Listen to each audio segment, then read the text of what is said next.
राधे राधे महाराज जी।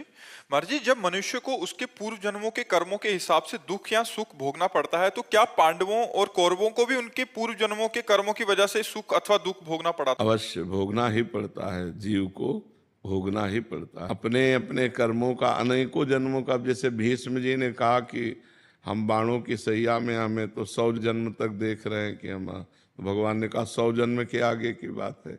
तो अपने हजारों करोड़ों जन्म हो गए ऐसे ही, चाहे पांडव हो चाहे कौरव हो चाहे, अरे यहाँ तक कि भगवान ने अपने आप को भी उसी कानून के अंतर्गत रखा। यदि बाली को छुप करके मारा तो अंत समय में व्याध ने भगवान के चरणों में बाण मारा कि नहीं मारा, और हम जाने के समय उसको निमित्त बनाना पड़ा व्याध को।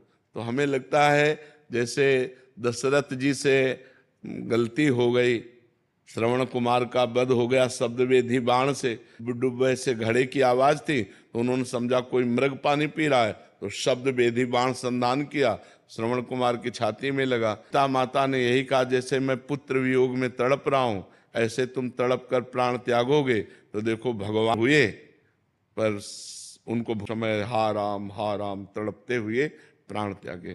तो हमें लगता है कि कर्मों का भोग सबको भोगना पड़ता है, चाहे ऋषि हो, चाहे महात्मा हो, चाहे दुष्ट हो, चाहे पुण्यात्मा हो। हाँ, जो इस जन्म में अपने नए कर्म सुधार लिए तो उन भोगों को भोग लेगा, आगे उसका परम मंगल हो जाए। तो धर्मराज थे फिर।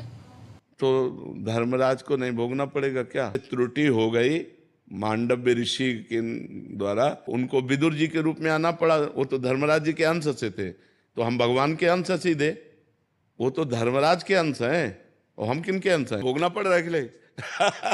अरे वो तो धर्मराज के अंश है, हम तो भगवान के अंश हैं, नहीं है?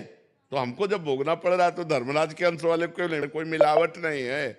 तो अब ऐसा थोड़ी कि एक ही युधिष्ठिर जी जो जन्मे तो पहली बार सृष्टि में जन्मे हो, नहीं, पीछे कई बार जन्म हो चुके हैं।